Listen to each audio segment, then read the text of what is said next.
Hamer back with another Mission Impossible episode review. This time we've got Season 5, Episode 17, which is called The Field. This one starts on an island in the Adriatic Sea, the TV says so, where we see a military installation with some mines blowing up and a rocket being launched successfully. Jim goes to an art store for instructions. I'm pretty sure this is also some recycled footage. The mission. The rocket launch was for an enemy satellite containing nuclear bombs, which are going to be used for international blackmail, so we're told, and the IMF must destroy the satellite, despite the fact that the control center is protected with that deadly minefield.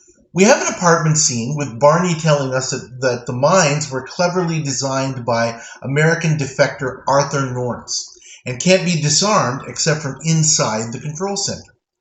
A beatnik has apparently joined the group. Oh, okay, sorry, that's Dana. And we've got Doug as well.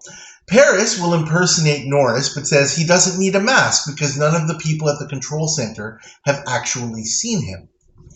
Soldier Dana drives a truck into a facility so that Jim can infiltrate it by disabling the alarm and starts setting up some equipment to remain undetected.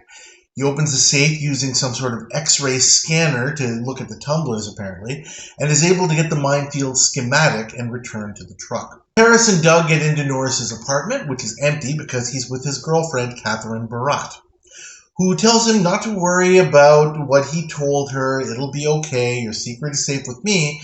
But as soon as he leaves, Catherine picks up the phone and starts calling someone. Arthur angrily opens the door and shoots her for her betrayal. He returns to his apartment where the IMF quietly knocks him out and sets Paris up to become him. Barney comes to the island off of a submarine and triggers some of the mines, sending the control center into a fit because they can't figure out why it's happening. So Paris as Arthur is summoned and arrives by helicopter. Paris tells General Marin that the minefield needs to be shut down to figure out the problem, which is summarily refused, but the general does allow the affected sector to be shut down, which allows Barney to get in through the fence, and he manages to get to the computer room of the facility where he switches up some circuit boards. A restaurant worker finds Catherine's body in a dumpster and calls the police, who immediately suspect Arthur. They come to his apartment to the surprise of Jim, Doug, and Dana, who are waiting there, forcing them to hide. They hear the inspector calling Norris's superior, General Block, informing him about Catherine's death. The two generals talk, with Block telling Marin to arrest Arthur immediately, as he may very well be sabotaging everything. The minefield is reactivated, trapping Barney at the computer room, and Paris is taken back to the mainland to answer for the murder charges, protesting that the whole facility is at risk if he doesn't complete his analysis, but he's whisked away as Barney watches. The IMF continues to listen to the inspector who conducted Norris's clearance, realizing that he could blow the whole scheme since he knows Paris isn't really Arthur. Jim gets Doug to revive Arthur, making him believe he had a heart attack. Jim takes the role of a police inspector, demanding a confession from Arthur before allowing Dr. Doug to help him with his heart attack. Arthur tells the story as Paris is brought to headquarters and tells him where he hid the gun, which Doug finds. At the headquarters, Paris is told that Norris shot Catherine, and the inspector is called. Officer Jim clumsily trips him on the stairs, and he takes a tumble, with Officer Doug putting him out with a knockout ring. Paris answers the detective's questions as carefully as he can under the circumstances, and Dana is brought in as a witness. She tells a story as a jilted lover about how she saw Arthur carry the body out of the apartment and put it in the dumpster. Paris finally picks up on her cues and asks her what she was doing there in the first place, and gets her to confess, quote-unquote, that she committed the murder, so she's taken away by Officer Doug. Detective Rabb apologizes and puts Paris in touch with the base, telling the general to turn the mines off in Sector 21 so that Barney can escape, and he does, watching the satellite burn up harmlessly in the atmosphere. Mission accomplished. I'm going to give this episode a grade of B-. It's an above average episode, I feel. The guest stars are great. There's plenty of ones that we've seen many, many times over the years, including Michael Basselion as Detective Rab, who I really, really like in this one. He's actually the first one who's credited in the end credits, which I think makes a lot of sense. He actually got the most time on screen. But there's others like, Milton Selzer and, the two generals, H.M. Wynant and Barry Atwater. They've been in a whole bunch of them. Also good, the last scene where Dana confesses. Oh my gosh, that is really, really well done. The interplay between Leonard Nimoy and Lesley Warren in that scene, and I'll have more to say about that later because we've kind of discussed the way the two have been interacting a lot lately. It was really, really great. It almost comes out of nowhere in a sense. The detective is questioning Paris as Arthur Norris, and then all of a sudden, well, we have a witness, and then in she comes. And, it's just, it's really amazing how the whole thing just turns, the whole episode turns just in that 2.5 minutes where, blink and you miss it. But it's like, whoa, where did that come from just all of a sudden? Really, really, really well done. Love that scene. And that scene just in and of itself really brings the quality, the grade of the episode up a few notches. Also good, interesting in a good way, I guess is probably the better way to say it. This is a really interesting excuse, the Paris character, to not wear a mask so that Leonard Nimoy can actually just be himself throughout the episode. Normally, in a situation like this, we would have Paris put on a mask and basically then be played by Denny Miller, the person who, the actor who actually who is Arthur Norris in this case. But they avoid that in this case by creating a situation which is explained, there's a foundation laid for it, which makes some logical sense, where it's like, well, it won't be a problem because nobody who's on the base has actually met Arthur Norris. Okay, that makes a lot of sense. But with that, I really like, and this is the other really good part of this, is that the plot actually uses that as part of the twist of the episode. I reviewed some things in the Mission Impossible dossier as part of the discussion for this episode and a little bit about season 5 in general.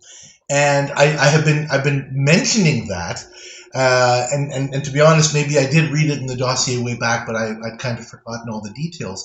That this was actually deliberate on the part of the producers and even Bruce Geller, who was still involved at this point. They wanted to have these kind of episodes where there were these twists and not everything went to plan, and there had to be some improv. I actually read in the dossier just this morning that's something that Bruce Geller kind of wanted all along, but apparently somehow for at least in the early few seasons, many more episodes than he would have liked apparently kind of went rat-a-tat-tat, and there wasn't the kind of improv and having to kind of regroup the way that we're seeing now.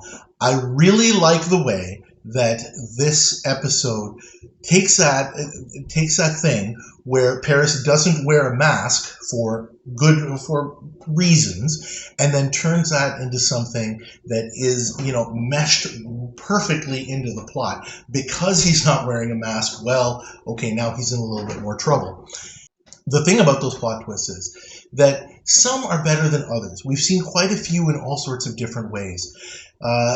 Some of them are just kind of out of left field. I can't think of specifics off the top of my head, but we have talked about them, about, well, this was very contrived, or that was very contrived, and it was just there for the sake of, lengthening the episode. The hostage from a few episodes ago is a perfect one of that, where there's so many contrivances, and I mentioned a whole bunch of those. But like I said, this one meshes well together, and it's a really, really good plot twist. And that's why this one is up in the B- category. Some things that are not so good. I mentioned about the guest stars being very good actors and actresses, but there's a lot of them. And the action in this episode is this split amongst so many of them that not a lot of them get featured.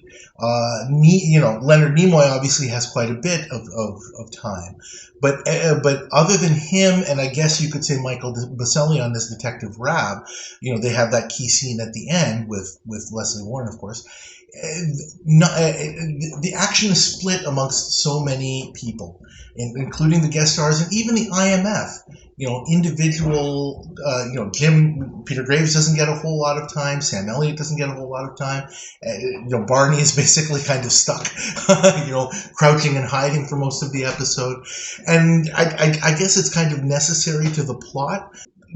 That is a bit of a downer. Is this one of the best mission stories ever written? No, it's not. It's a good story, but I certainly wouldn't put this amongst the stories that went, like from seasons past, where, we would call it an A episode, an episode that deserves an A or an A minus. But it is good. It is definitely above average in that regard.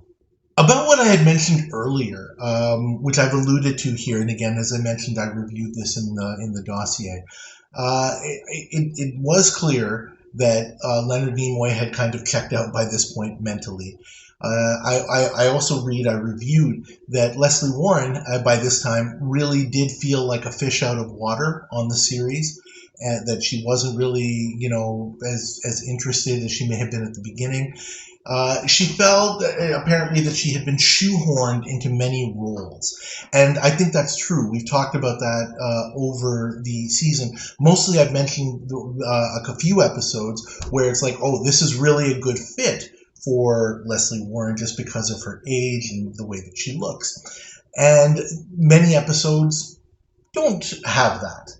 And this was something that Bruce Geller and others felt was a problem from the beginning. Even Peter Graves mentions about how, maybe she's not the greatest fit for the show. Obviously, everybody was professional and tried to make the best out of it. But I can certainly see that. Lesley Warren also had some, personal issues in her relationship going on, and it wasn't really the greatest time for her. So I think by this time, she and Nimoy kind of had this somewhat spoken, somewhat unspoken commiseration about their experiences on the show. And however, you wouldn't really know it from watching this episode, because they pull it off really, really well. But I guess maybe that's one reason why they do have some pretty decent chemistry on the show in the episodes that we've been seeing, because of their shared experiences. I just kind of found that interesting. Anyway, I think that's about it for this one. Shorter review than many of the ones we've done, which is not necessarily a bad thing. Thank you as always for watching. Please like this episode review. Please subscribe to my channel, and please leave your comments. Love to hear what you have to say as always. Thank you again, and I'll see you next time.